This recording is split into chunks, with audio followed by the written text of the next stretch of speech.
Whoa,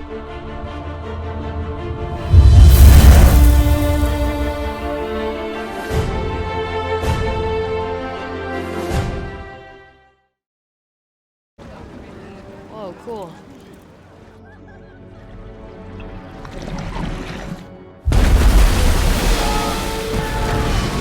What is that? I don't know. What are you gonna do? I left my suit in the hotel room. Why? Because I'm on vacation, Ned. Everyone's gonna see my face. Just get them out of here. Go! Just go!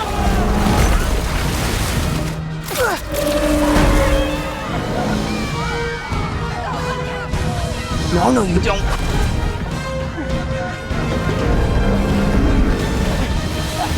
You okay?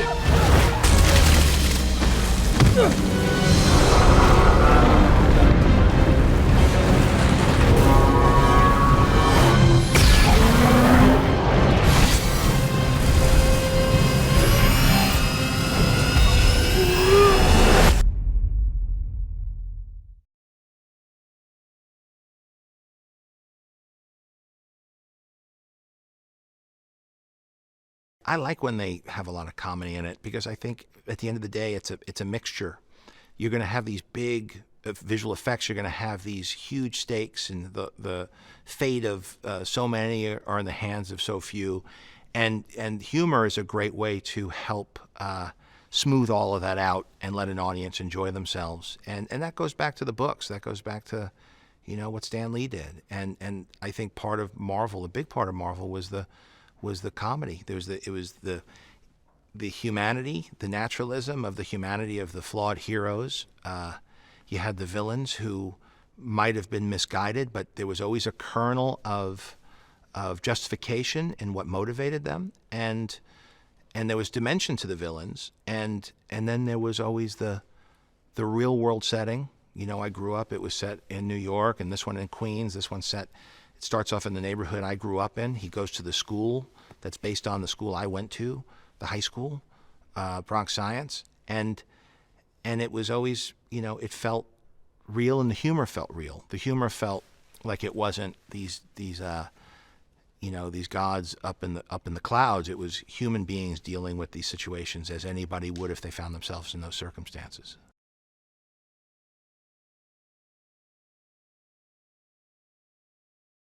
I think the fact that they both had a really deep relationship with Tony, and what Happy must have gone through in the 5 years that have passed, and what Tony went through when Peter wasn't around, and now what Peter's going through.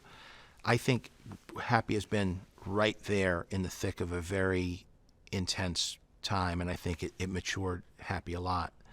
And I think that one of the things you could do as a supporting character in a world populated by superheroes is you could be there and help them and support them, because you can't do it, but that without you they might not be able to be their best selves. And so I think, and as I get older in life, it's like you see that that's really there's a calling to that of being, because we're all interdependent. And so I think, at least I projected on the character, that he takes all of this much more seriously. He could still be comic relief at times, but I think that there has to be strong emotional moments where all of that could recede to the background, and you could kind of speak to what's really happening. And there's a lot of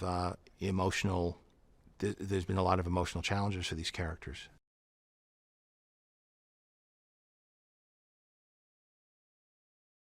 What's really fun about this is that there's so many different settings, and you have an established set of characters, and you have a honestly limited amount of storylines that you could pursue and still maintain the Marvel formula of hero versus villain.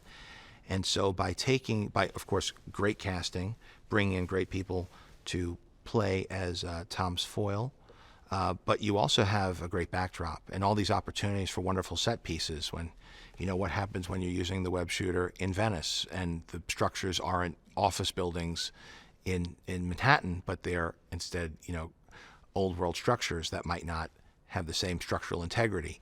What happens when you're traveling to places where you don't belong? How does that feel, even if you're not a superhero, even if you're just a student, having your eyes open to what the world is like in all different cultures and different settings and histories, and of course, from a filmmaking perspective, it's really fun for them, I think, to use this as inspiration for, hey, where would I love to put a set piece? How cool would it be for us to be filming in the Tower of London or outside the Tower of London?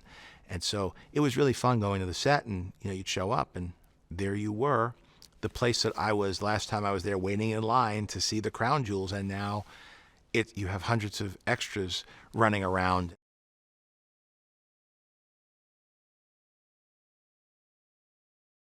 I'm getting to do stuff that I couldn't ever do if I was directing or worrying about all the things that the filmmakers are worried about. I get to just come in and say, where do you want me? What do I have to do in the scene? How can I help? And I find even as I cast directors bring a different energy because they're looking at the big picture in a way of like, how can I be of service to this? How can I help you tell the story? And I think when I was just an actor, I didn't always understand that. But as a filmmaker, I really relate to the struggle that the filmmakers are going through, and I try to offer, once they identify what they're trying to fix or what the problem is or what their concerns are, I can address it from that perspective and hopefully bring a lot to the collaboration.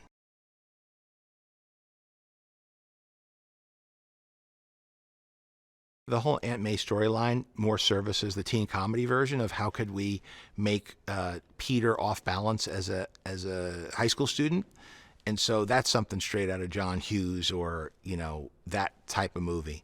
And so it so much of the film is, hey, how are we going to solve this problem? How are we going to fight this bad guy? How are we going to get the tech back online? How are you going to, all of these lofty things that you would deal with in an Iron Man movie, but then he's worried about his relationships at school or who his aunt is dating and all the weirdness that makes for such, so fertile for comedy in intergenerational relationships in a teen comedy.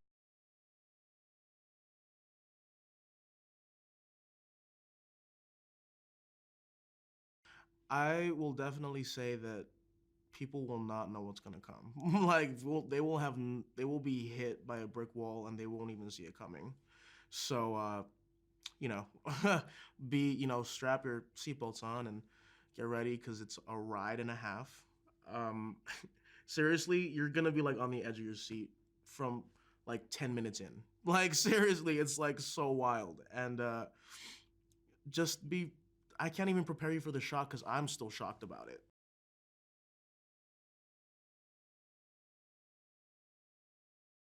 On the back lot, they basically made this huge pool and put like water in it and like buildings of Venice in it, and we were just like shooting like crazy stunt stuff in that set where Ngari and I are like being blasted onto shore by the big water monster. Like it's crazy. And what was insane was that watching because they had a bunch of extras that day and watching everyone run and scream, it really made you feel like something was happening. Like it was so crazy and intense.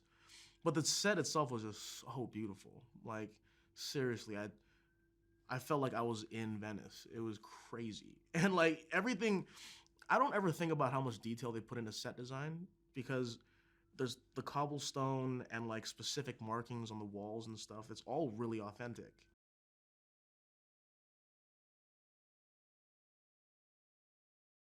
It's actually very cute. I mean, Ned and Betty aren't really alike, they're pretty different. And Gary is she's so sweet and so talented and amazing that it's so fun to work with her like in that capacity. But it kind of just happens. Like some accidental shuffle of seats in the airplane forces them to sit next to each other, and on the plane ride they kind of just like kind of fall in love, and then have this really cute European trip together while all these crazy things are happening.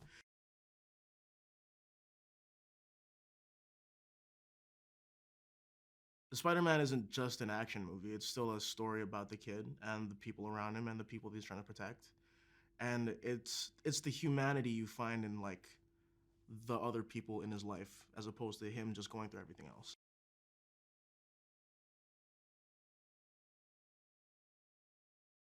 I feel like the one main point about this is that he doesn't even feel like being Spider-Man at this point in time. Like he just wants to be on vacation. And the fact that he has to be thrown into like saving the world out of nowhere, it's like, can I just catch a break?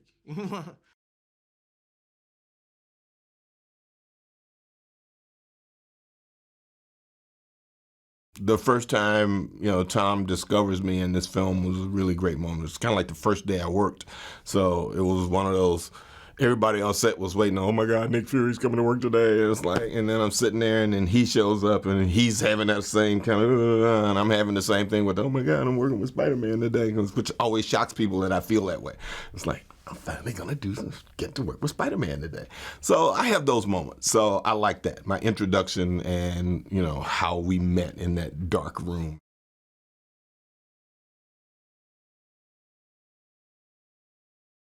He has serious doubts about Peter.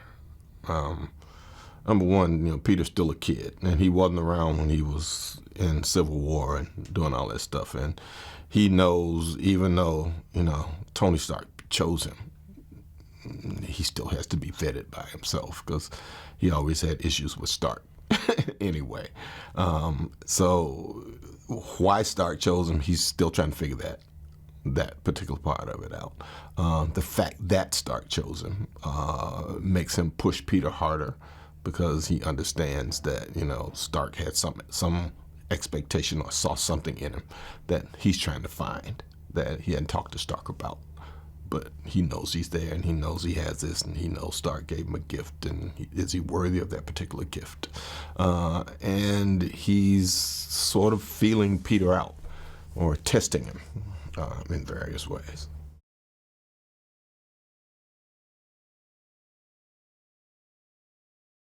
I'm always chuffed watching Tom work. I mean, he has such a great level of energy, and he has a knowledge of this character, and he brings something that, Spider-Man really needs, that youthful exuberance that, a lot of us, have been around for a while. We're kind of jaded. He's not. He's enthusiastic. We love that. I love that about him.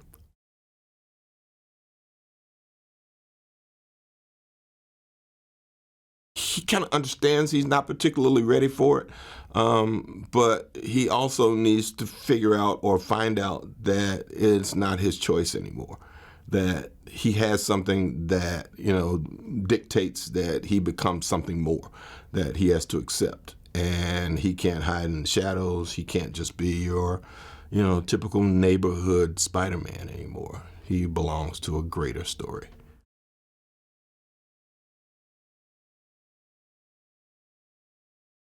He'll do something and he'll laugh, and he'll come out of there laughing hysterically and go, okay, all right, we can make it even better. So I worry about that sometimes, but he kind of has his finger on the pulse of what this teenage thing is. So he and Tom have this great relationship, and he has a great relationship with the material, and he fits in that Marvel mold of, if you follow the playbook to do the superhero stuff, just give us the things we need that are the real human things that are going to make people, relatable and relate to what's happening on screen. And I think he has he has that down pat.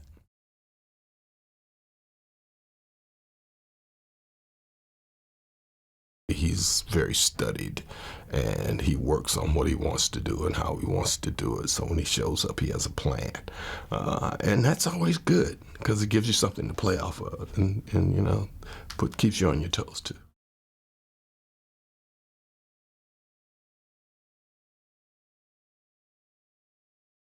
He obviously likes her, and what I think is cool is everybody's expecting there to be like, MJ goes through this makeover and now she's the popular girl and now Peter likes her, and that's not what happens here. Is really, Peter likes her for exactly who she is and all the little quirks and the weird things that make her MJ, and he likes that. So I think it's cooler that way, I think it just proves that, like, if you're meant to be with someone, you're meant to be with them.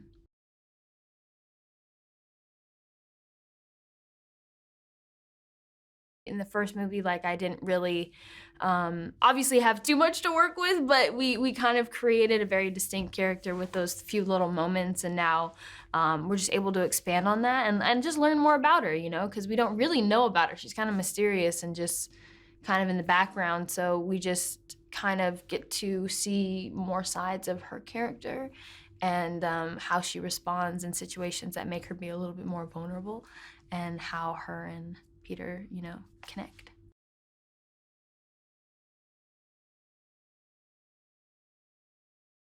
Him and Jacob, you know, they're just like so locked into their characters. In many ways, I think they are their characters, you know?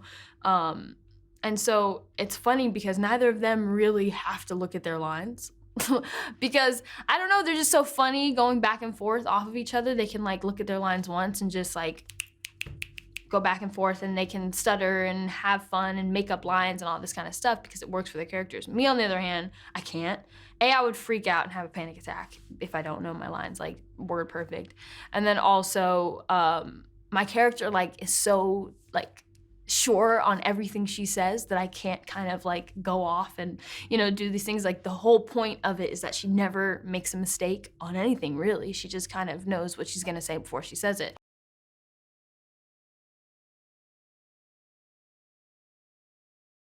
A lot of the scenes where we're, you know, running from things or, you know, crazy stuff is going down, there's a lot of really cool location shots that we were able to do. So it's, I mean, it's pretty cool to be like running like away from like, and really being able to see the scenery of like the Tower of London and the Tower Bridge, and like it's really there because I'm really here, you know. I don't know, it's just kind of like being able to be in the real spaces, like real time, is really fun.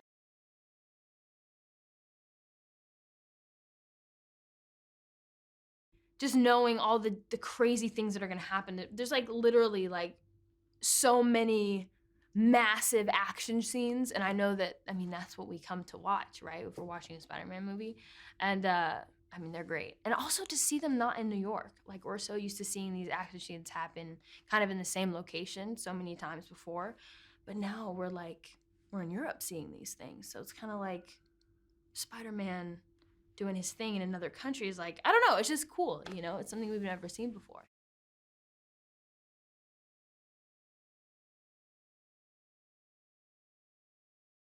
After the events of Infinity War and Endgame, he is a very different person.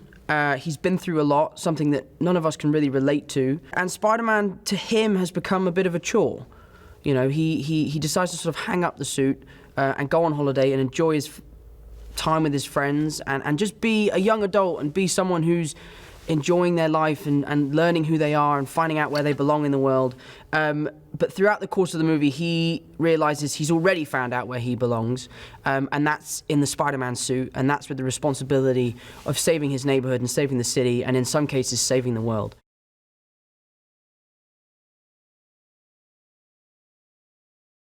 I think he did a great job with that in Homecoming, with it being a lighthearted film, with it being a funny film, but without sacrificing the emotion or the drama that superhero films warrant, you know? And I think this film does that in a stronger way, because it's funnier than the first one, but the stakes are higher and it's more emotional, so it's bigger and better in every way possible.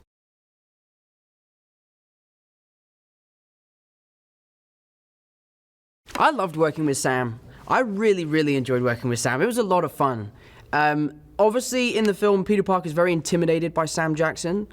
Tom Holland might have been a little bit intimidated by Sam Jackson, but he's a lovely guy, and he was really welcoming, and we bonded over golf. We both played golf. It was just cool for me to bring Spider-Man into a bigger part of the MCU. Every time I get to do a scene with one of these veterans who have been there since the beginning, it's just really exciting because we're solidifying the fact that this character exists in a bigger world, and there's endless possibilities.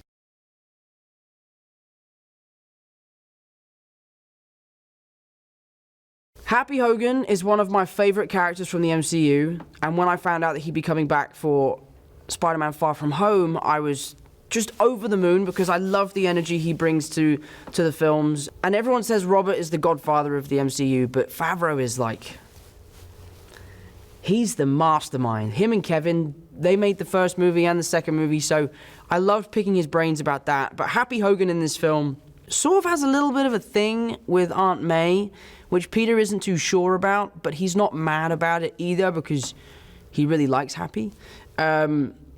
But Happy Hogan takes on a huge responsibility throughout this film.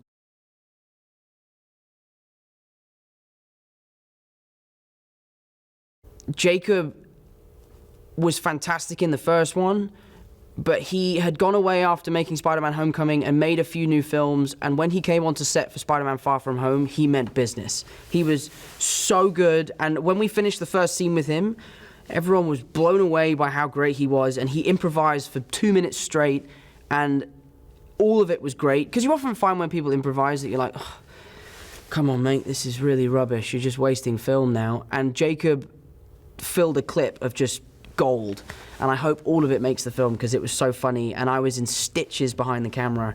It's always a real privilege to get to work with your friends, and even more so when you see them doing so well and you see them absolutely knocking it out of the park. So I love Jacob to bits, and I love working with him, and it's just one of the highlights of this movie. FuturePreviews.com. Whoa! Go behind the scenes of movies. Subscribe to Future Flicks YouTube channel.